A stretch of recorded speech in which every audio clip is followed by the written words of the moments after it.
ఉదయం సిద్ధాంతపరంగా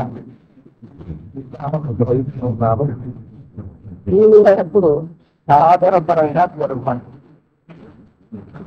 గురువులను నిమిత్తంగా పెట్టుకొని మనము సాధన సిద్ధాంతం. అప్పుడు దేవుడు సాధనలు సిద్ధాంతములు ఈ రెండింటిని సమర్థిస్తూనే రాజ్యం భాగ్యాల్లో సిద్ధాంతము ఎంత ఆదరాభిమానములతో వ్యాఖ్యానిస్తున్నా అంతే ఆదరణతో సాధన సమర్థించినారు. సాధనము సిద్ధాంతము ఈ రెండు చాలా ముఖ్యములు. ఒక పక్షికి రెండు రెక్కలు చాలా ముఖ్యం. ఒకే రెక్క ఉంటే సరికి పోయాలదు. ఆ విషయాన్ని మనకు కూడా సాధన వ్యాఖ్యము అనే ఈ రెండు రెక్కలు ఉంటే రకం మాకు ఒక రెక్క వరకు అయితే తింటే కలిగి ఉంటాం.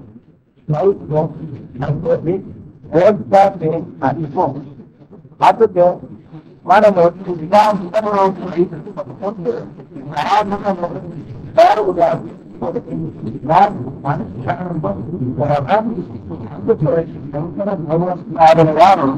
అదే పనిగా సాధన ప్రస్థానములో సాధన ప్రజ్ఞానము భగవద్గీతలో ఎన్ని సాధనలు ఉన్నది అంటే ఉన్నాయో అన్ని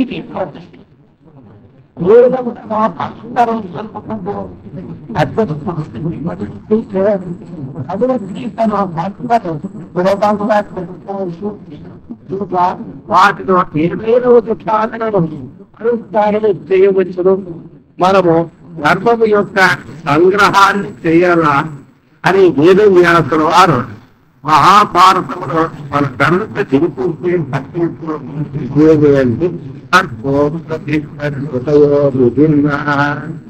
నైపోరుషుర్యస్య మతం ప్రమాణం ధర్మస్య తత్వం నిహితం గురాయ మహాజనో ఏన గతస్వతంత్రాః. వారు చెప్పేదేమి అర్థము అప్రతిష్ఠితమైంది. ప్రతిష్టాన అనే బ్రహ్మసూత్రం అంటే అర్థములకు నిరసనలేదు. హృదయ విభిన్న శాస్త్రములు నానా రకము.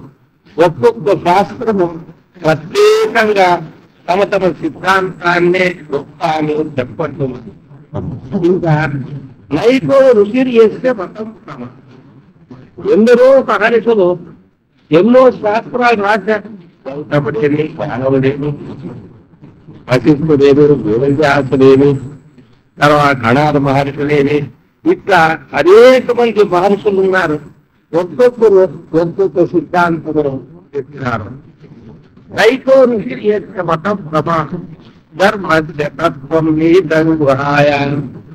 అట్లయితే మనము గోడ్చేయాలా, మన గతి ఏమి, ఏ మహర్షి యొక్క సంప్రదాయాన్ని అవలంబించాలా అంటే దానికి ఏమని చెప్తా ఉన్నారు? ధర్మస్య తత్వం నిహితం గుహాయ.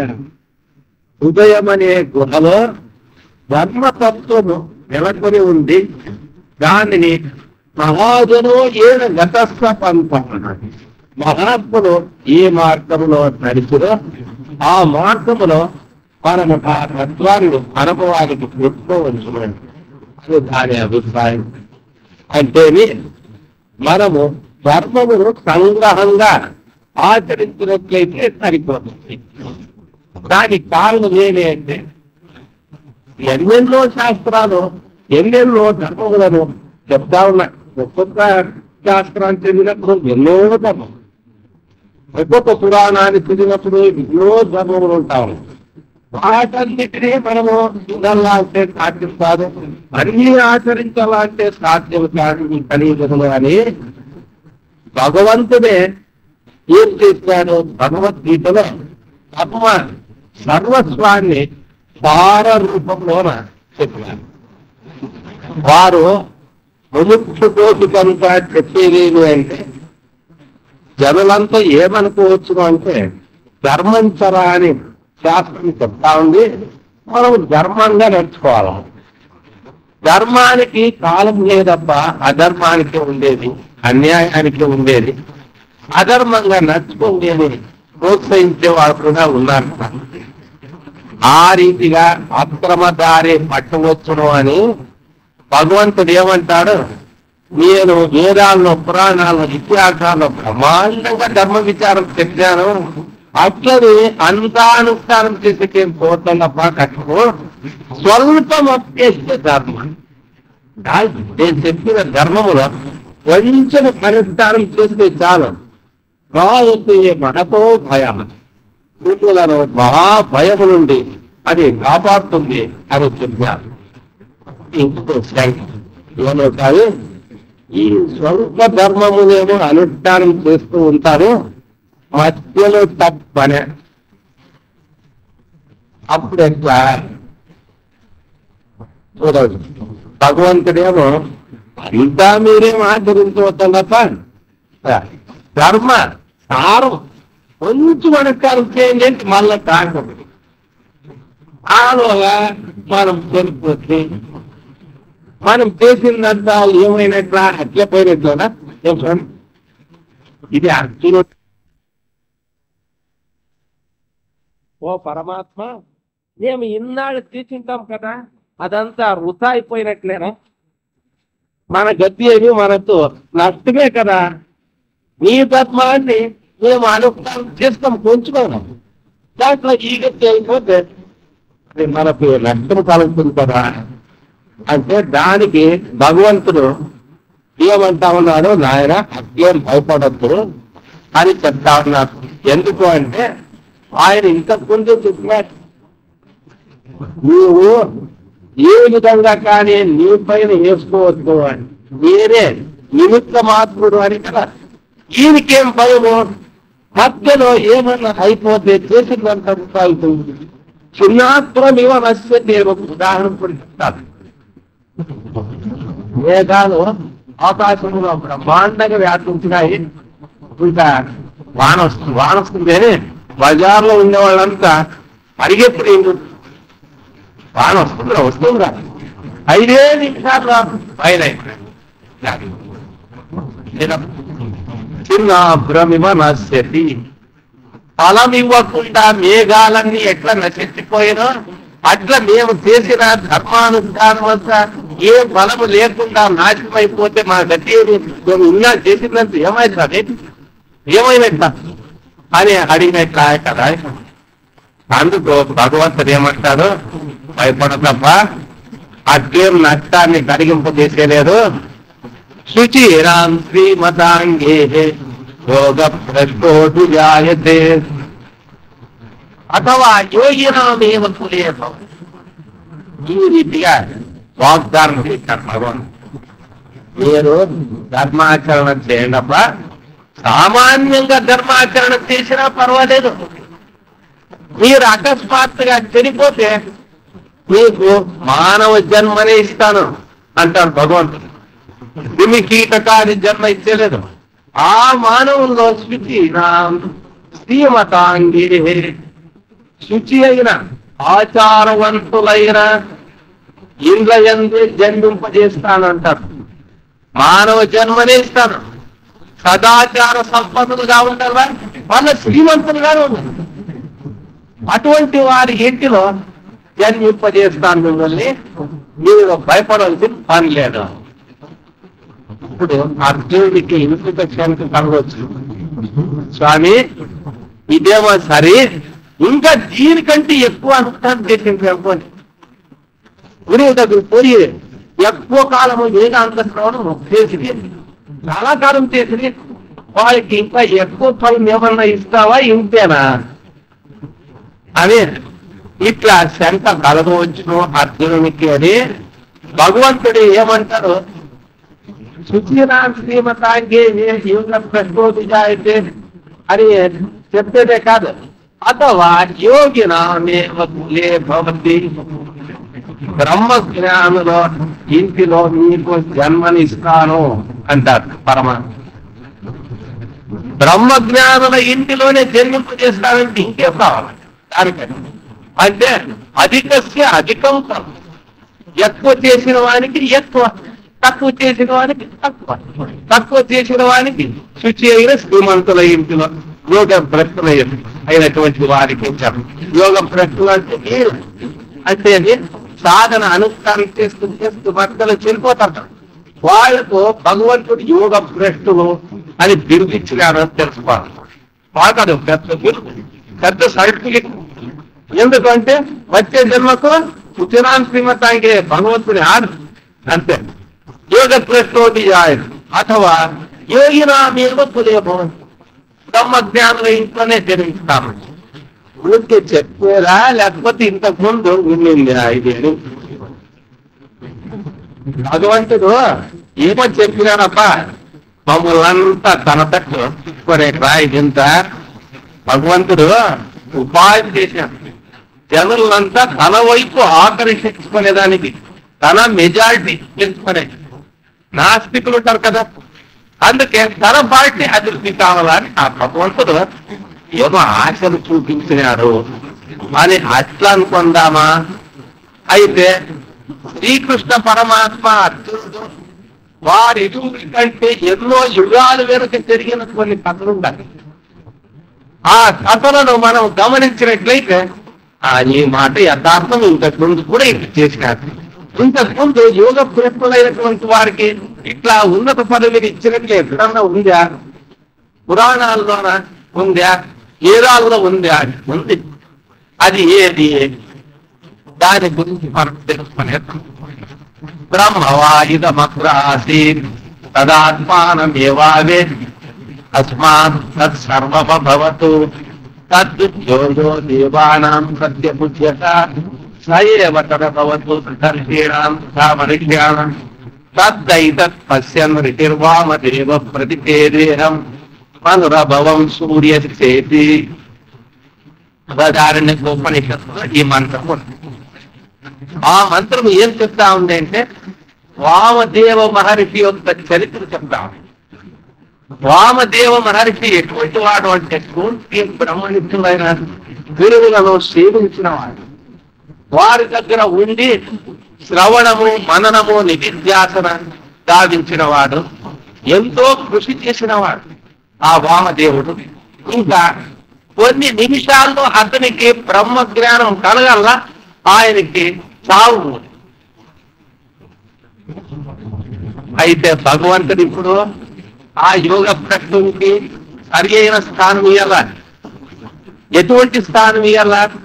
శుచిరాం శ్రీమతాంగే యోగ భ్రష్టుడి జాయి అథవా యోగినామేవ పులేభవం. అటువంటి స్థాయిని కల్పించాం కదా. వెంటనే పరమాత్మ ఆ వామదేవుని మరి ఒక మానవ గర్భములో ప్రవేశపెట్టా. ఆ క్షణములోనే ఆ మాతృ గర్భములోనే ఆ వామదేవునికి బ్రహ్మజ్ఞానం ఇవ్వండి. ఎందుకు? కొన్ని నిమిషాల్లో బ్రహ్మజ్ఞానం కలగల ఆయనకి. అటువంటి చావు మూడింది. మరి ఒక జన్మలో మరి మాతృ గర్భానికి ప్రవేశించింది తక్షణమే ఆయనకి జ్ఞానోదయం అయిందంట. దానికి బృహదారణ్య ఉపనిషత్తు అంటే ఇది లేదు ఏం చెప్తాను అంటే అహం వామదేవ మనురభవం సూర్యశ్చేతి. ఏమని గానం చేసినాడు ఆయన? ఎవరు? ఆ వామదేవుడు తల్లి యొక్క కడుపులోనే అతడు బ్రహ్మానందం పొందినాయన. తాను సూర్యుడు తాను ఉంటున్నాడు, చంద్రుని యందు నక్షత్రాల్లో అనంత కోటి బ్రహ్మాండాల్లో అంతా నేనే వ్యాపించినాను అని గానం చేసాడు. ఎక్కడ? మాతృగర్భంలోని. మాతృగర్భం అందే అతనికి జ్ఞానోదయమాయ. ఆయన గురువు ఎవరు మరి అక్కడ? ఇంతకు ముందు గురువే కృతాత్మ పూర్వకృతాత్మ అని శంకరాచార్య. వారి గురువు ఉండలేదనుకున్నారు. కొందరు ఏమంటారు, ఏ గురువే ఉంటాను ఏముందప్ప రమణ మహర్షికి ఏ గురువు ఉండారు? రమణ మహర్షుల వారికి గత జన్మలోని గురువు ఉంది అని తెలియదు. గత జన్మలో ఉండే గురువు కూడా ఇప్పటి జ్ఞానానికి కారణం అవుతున్నాడు అనే దీని నుంచి మనం తెలుసుకోవాలి కదా. అక్కడ ఇంకా ఏమంటాడు వామదేవుడు, ఎన్నో వేలకు వేలు ఇరుప సంఖ్యల నుండి నేను విడుబడి తిని అని అంటాను. అంటే వేలకు వేలు జన్మలే, ఒక్కొక్క జన్మ ఒక్కొక్క ఇరుప సంఖ్యలో ఉన్నాయి, వాటి నుండి విడివడినాను అని అతడు ప్రారంభం చేస్తాడు. తద్దైతత్ పశ్యన్ ఋషి వామదేవ తద్దేహం సూర్యచేతి అని వేద మంత్రాల్లో వామదేవ సూక్తము అని ఈ రోజు కూడా ప్రసిద్ధంగా ఉంటారు. ద్వాదశాధిలో నేనే, అష్టమసులతో నేనే అని 33 కోట్ల దేవతలంతా నేనే, జర్కం తీసినా నేనే ఉన్నాను అని ఆయన ధ్యానం చేస్తారు కదా. అది నా మృత్యులేని వాటిలేని పవిత్రో వాటిని వారి అటువంటి గొప్ప బ్రహ్మ జ్ఞానులు తమ యొక్క నిరతిశయత్వాన్ని, సర్వవ్యాపకత్వాన్ని వారంతా ధ్యానం చేసిన శాస్త్రాల్లో ఉంటా ఉంది కదా. దాన్ని కాదని దానికి ఉండే శుచిరాన్ శ్రీమంతానికి అని ఆ భగవంతుడు మన్నమన్నటి మాట చెప్పింది మన్న చూశారు. అయితే ఉపనిషత్తులో ఏ కాలం అనుపారంభము నుంచి కూడా ఉన్నాయి ఈ ఉపనిషత్తు. మరి ఉపనిషత్తుల్లో మరి ఈ రీతిగా ఉంది కదా. అక్కడ యోగ ప్రక్రియకి ఏమైనా నష్టం కలిగించారా భగవంతుడు? మాతృగర్భము నుండి వచ్చిన తర్వాత కూడా మహాజ్ఞానిగా ప్రకాశిస్తారు స్వామి అని పురాణాలు చెప్తా ఉన్నాయి. ఉపనిషత్తుల్లో కూడా ఉంటాం. ఇంకా పురాణాల్లో కొన్ని ఘట్టాలు ఇటువంటి నేను కూడా చదివి ఉంటాను. దాంట్లో ఏకపాదుని యొక్క కుమారుడు అష్టావకుడు, అతని యొక్క విచారం వస్తుంది. ఏకపాదుడు చాలా గొప్ప, అయితే శ్రోత్రియుడు మాత్రమే, గమనికుడు కాదు. అతడు ఎందరికో వేద పాఠాన్ని నేర్చుకున్నాడు. అతని యొక్క ఆశ్రమంలో ఎప్పుడు వేద గోపేయడం, ఊరికే వేదాలు నేర్పుతా ఉండేది అంతే. కానీ ఆ వేదాల్లో ఉండే జ్ఞానం తెలియదు. దర్వీపాక రసం ఎంత అని శంకరాచార్యులు అంటారు కదా. పాఠములో దరిద్ర తిరుగుతా ఉంటుంది, దానికి ఆ పాఠం వచ్చేది. అట్లా ఈ ఏకపాద మహర్షి తాను ఎప్పటికీ వేద మంత్రాలను ఉచ్చరిస్తా ఉన్నాడు, చరిత్రిస్తా ఉన్నాడు. పఠనం అంతా బ్రహ్మాండంగా జరుగుతా ఉంది. కానీ అతనికి ఆత్మజ్ఞానం లేదు. ఆ ఏకపాదుని యొక్క భార్య గర్భవతిగా ఉంది. ఆమె ప్రతిదినము ఇంటి కృత్యాలన్నీ చేయాల. తర్వాత గర్భవతి కదా, కావున మంత్రముల యొక్క ప్రభావము ఆమె యొక్క చెవి ద్వారా ఆ పిల్లవారి పైన పడని అని ఏకపాదుడు ప్రతిదినము నీవు వేద పాఠము అంత విద్యార్థులు చేసేటప్పుడు వారి మధ్యలో ఉండాలి అని ఆజ్ఞాపించింది. ఆ రీతిగానే వేద పఠన పాఠనం జరిగే సమయానికి సరిగ్గా ఏకపాదుని యొక్క భార్య అక్కడ వచ్చేది కూర్చోలేదు. కొన్ని గంటలు ఆ గర్భమందలి శిశువు పైన ఆ మంత్రముల యొక్క ప్రభావం అనమాట పడింది. ఒకనొక దినం వేద మంత్రాల్ని నేర్చుకున్నాడు. అయితే వేద మంత్రాల్ని ఏ సమయంలో నేర్పాలా అనే శాస్త్రం చెప్తా ఉంది అంటే సాంప్రముహూర్తములోన, తర్వాత మధ్యాహ్నం అనధ్యయనం, 11 గంటల తర్వాత వేదాధ్యయనం చేరాలి. ఆ తర్వాత ఎంతవరకు 2:30 గంటల వరకు అంతవరకు లేదు. మరలా ప్రారంభం చేయవచ్చు. మరలా ఎంతవరకు 5 గంటల వరకు. 5 గంటల తర్వాత అప్పుడు మరలా వేదాధ్యయనం, అప్పుడు సంధ్యవాద్యేది అది ఎంత కావాల. తర్వాత మరలా ప్రారంభం చేయదు వేదాధ్యయనం. అది ఎంతసేపు అంటే 9 వరకు.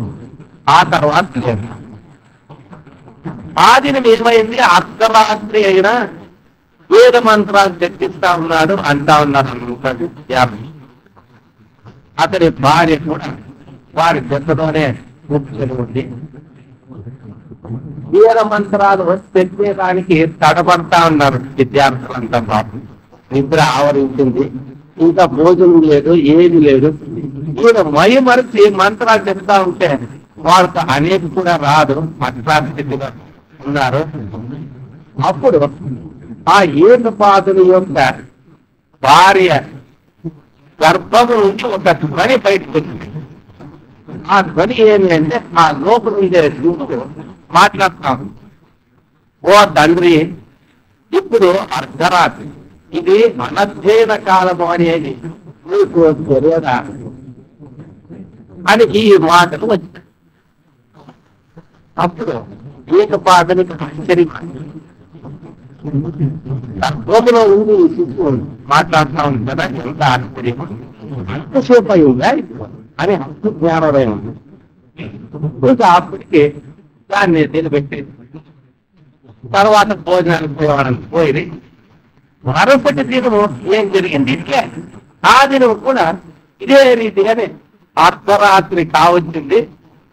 అప్పుడు వేద మంత్రాలు పలికే దాంట్లో ఎక్కువ తక్కువ ఉదాత్తము పలికే చోట అనుదాత్తము, అనుదాత్తము చెప్పేటప్పుడు ఉదాత్తము, ఇట్లంతా వారు ఉచ్చరిస్తా ఉన్నారు. కొందరు తూలుతా ఉన్నారు, కొందరు కిందికి పడిపోతా ఉన్నారు. ఇట్లంతా అయిపోతా ఉంది పరిస్థితి. ఆ సందర్భంలో మంత్రాలు హెచ్చు తక్కువ చెప్తా ఉండేదే కాదు, ఏకపాదుడు కూడా హెచ్చు తక్కువ అంటా ఉంది. ఇక్కడ ఒబ్బ ఆయనకు కూడా ఆవరేజ్.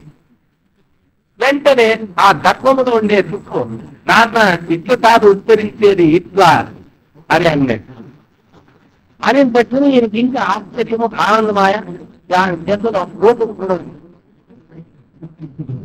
ఏమంటా ఉన్నారు, ఓ పుత్రట, నీకు ఇప్పుడే నన్ను తప్పు పడతా ఉన్నావు కదా, ఇంకా గర్భము నుండి బయటకు వచ్చిన తర్వాత నన్ను ఊరికే ఇడుస్తావా? నీకు పితృభక్తి లేదు కావున నీ యొక్క శరీరం 8 వంకర్లు తిరుగుతాక అని చర్చించు. అప్పుడు వెంటనే ఆ పిల్లవాడు లోపల ఉండే అంటారంట, నాన్న ఈ 8 వంకర్లు నాక ఆత్మ, నేను ఈ దేహాన్ని సకల అనాత్మ పదార్థాలకు నేను సాక్షి, నాకు వక్రత్వం ఎక్కడుంది? ఎందుకంటే ఆత్మ నిర్వికారమైంది, అదే నేను. కావున నన్ను చెప్పించలేదు, నా శరీరాన్ని చెప్పించినారని అనే వీరికి ఏకపాదునికి శ్రోతులు ఎక్కువగా ఉంది. కావున ఇది బోధపడలేదు, ఇప్పుడు వ్యక్తికి ఎక్కువ జరిగింది. ఆ తర్వాత గర్భం నుండి బహిర్గతమయ్యేది ఆ శిశువు. ఇంకా పుట్టిన వెంటనే ఏ చెక్కిస్తే లేదు, వేద మంత్రాలు ఉచ్చరిస్తూనే పుట్టాయి. జ్ఞానం అయిపోయా. ఆ అష్టావక్రుడు జనక చక్రవర్తి కూడా మహా గురువైపోయా. అష్టావక్ర సంహిత అనే గ్రంథం కూడా ఉంటా ఉంది.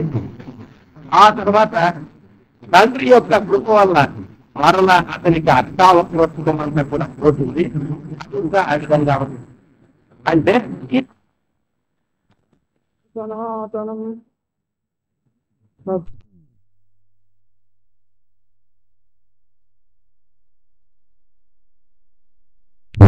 అంగతవత్తారం తదా స్వాంతో స్మరామి.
శంకరముఖాం సద్వేషితాం సామహం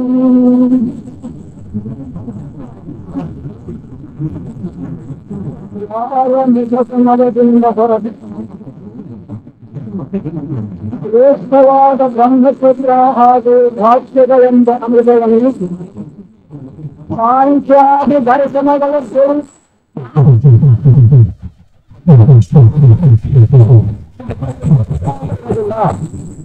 ಆಗಲೇ ಮುಕ್ತರಾಗಿರುತ್ತಾರೆ ಅಂತ ಆತ್ಮಜ್ಞಾನ ಪ್ರತಿಪಾದಕನಾದ ಸದ್ದು ಶ್ರೀ ಶಂಕರದಾಸರಿಗೆ ನಮ್ಮ ಅನಂತ ನಾಮಗಳು మరియు పరమతీర్థులైన సచ్చిదానందేయ మహాస్వాముల వారి వారభక్తులను మాట్లాడాచరించి వేదికాలంకరించిన వేదమూర్తులకు అధ్యాత్మ భవనాధ్యక్షులు నమస్కరించి నారాయణ స్నానపూర్వకముగా గురు శరణాగతులను నమస్కారా స్మరించి భాగవత పురాణాన్ని ప్రారంభించాను.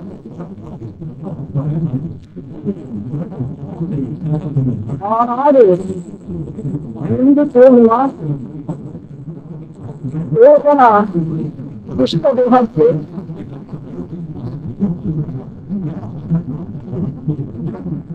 కాలకృష్ణులు నిర్వర్తించడం ఎటులను దేవతాలను సాధించడం రణాలను సుమంత పుష్పములతో అర్చించడం మరో తల్లితనమును అభినందించడం వర్తమాన కవులకు ప్రియంగా కలుగను వారి కొడుకను ప్రతినిధించడం కుటవును తన బలవేరు పద్య వాతానములు విషపెట్టుకు వికార వాచాటం నూతన అవే సమరైన భక్తులు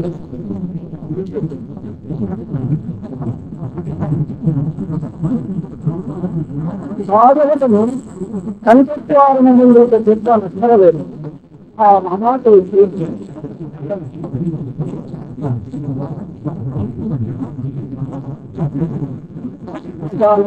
నాడు చేతన కాదు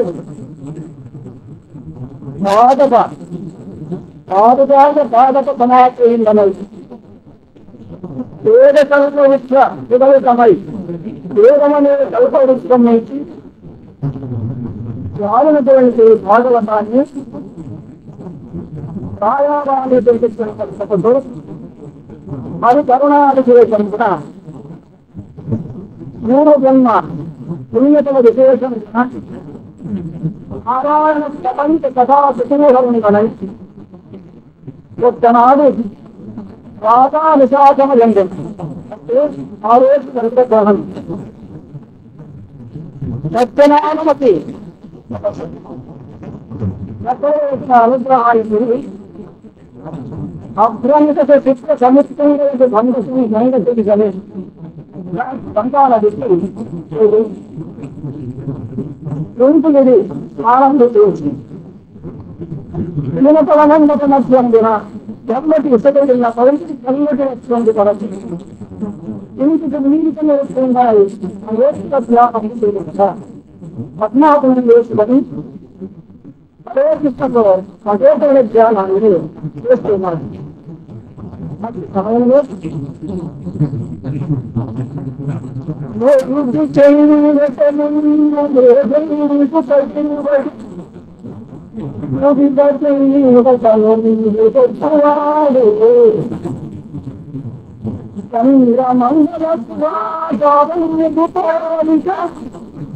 ముఖమున చిరునవ్వు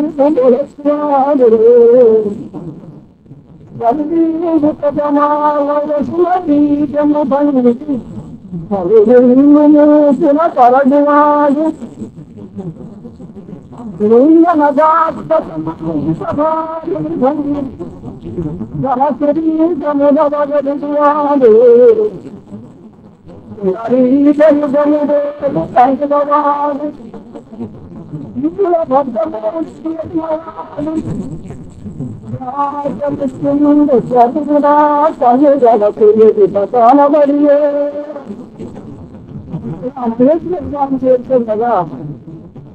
రామచంద్రుడు ఇలా చూపించారు. ఎలా ఉన్నాడు ఆ రామచంద్రుడు అంటే ఎరుపు చంద్రుడు చదువుతున్న లేదని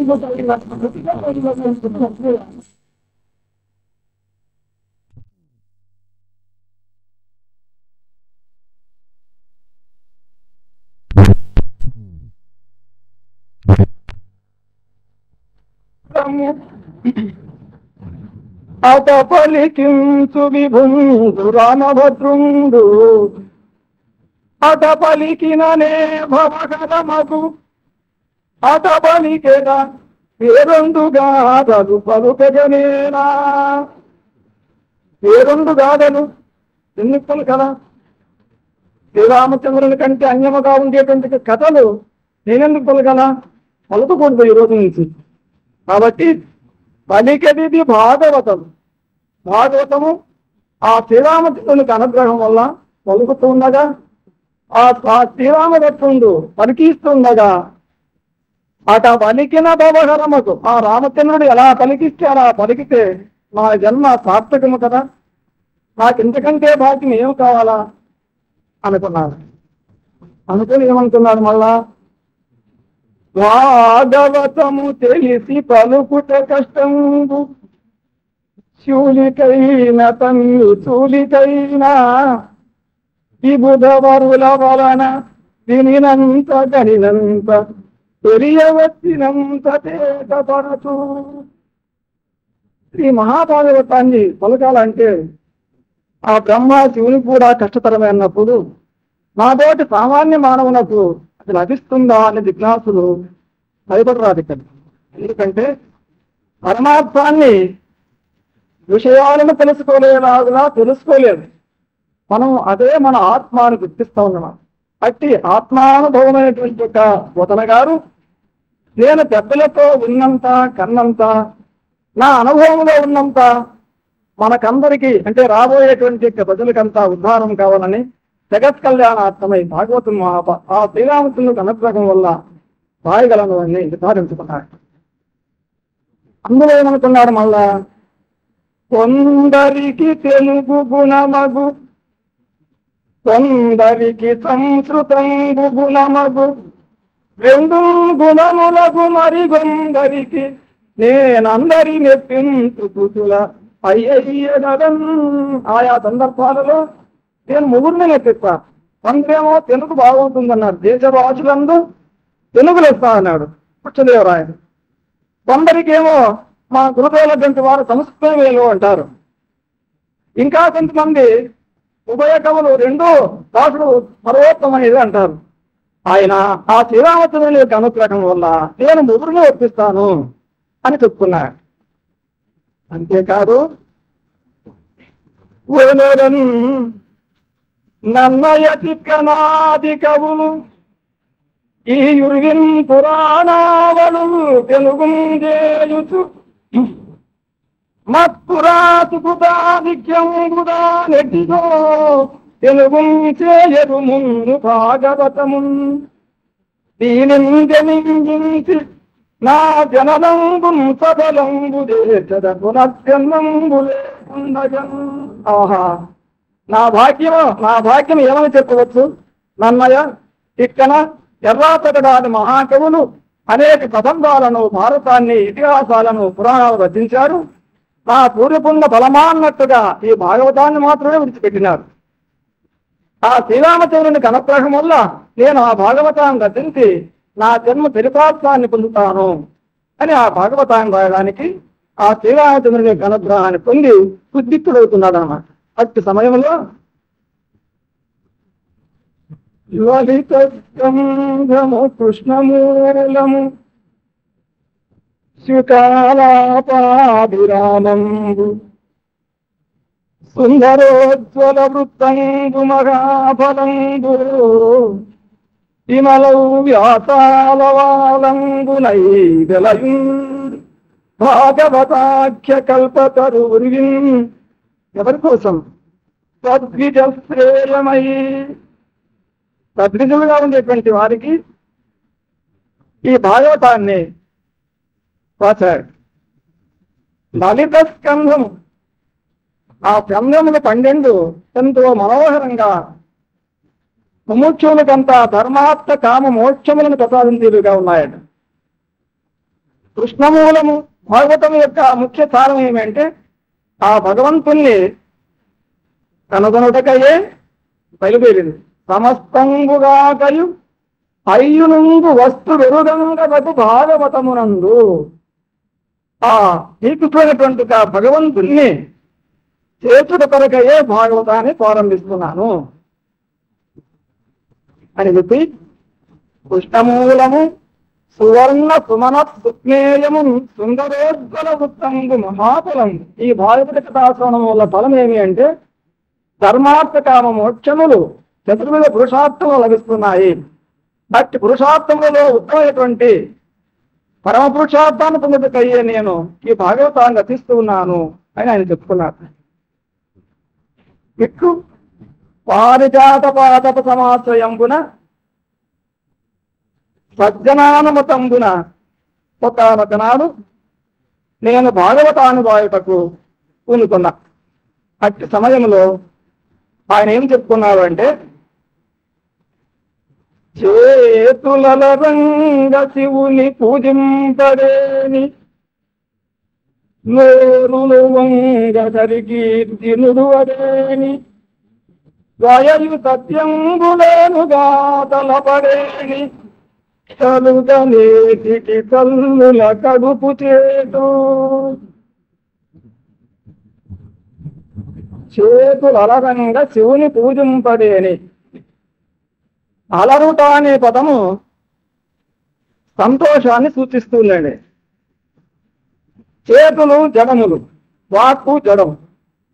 ఈ జడ పదార్థములు ఎలా సంతోషిస్తాయి అంటే శాస్త్రములో ఒక నియమం ఉందండి.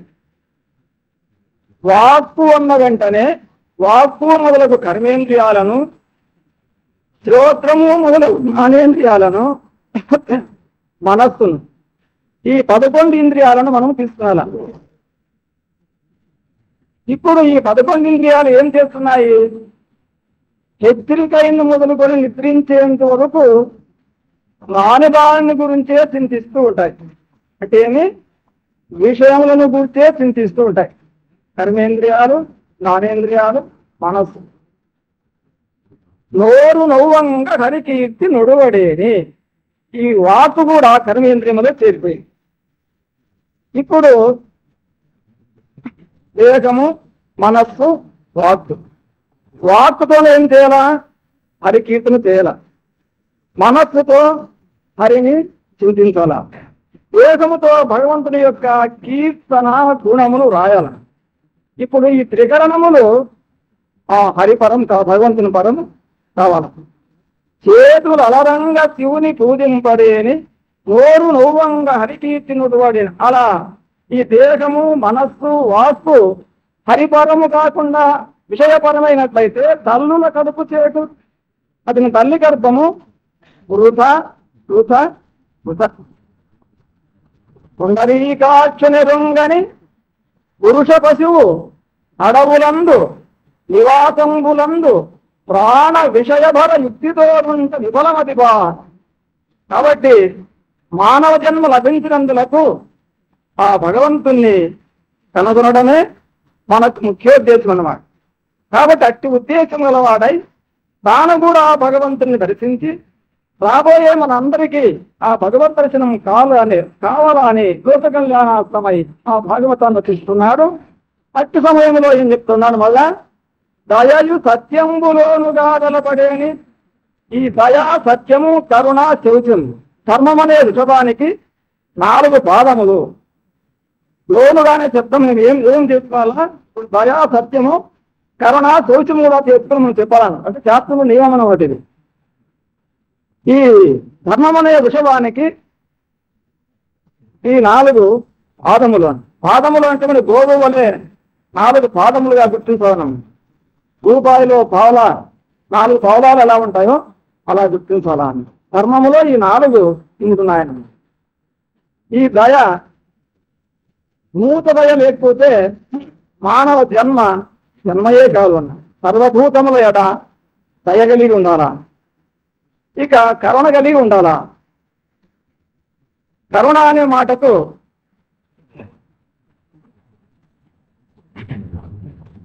ద్రౌపదీదేవి యుద్ధభూమిలో ఉండినప్పుడు అతడు ద్రోణుని కుమారుడు అశ్వత్థామ తన కుమారులను 5 మందిని రాత్రిపూట సంహరిస్తాడు.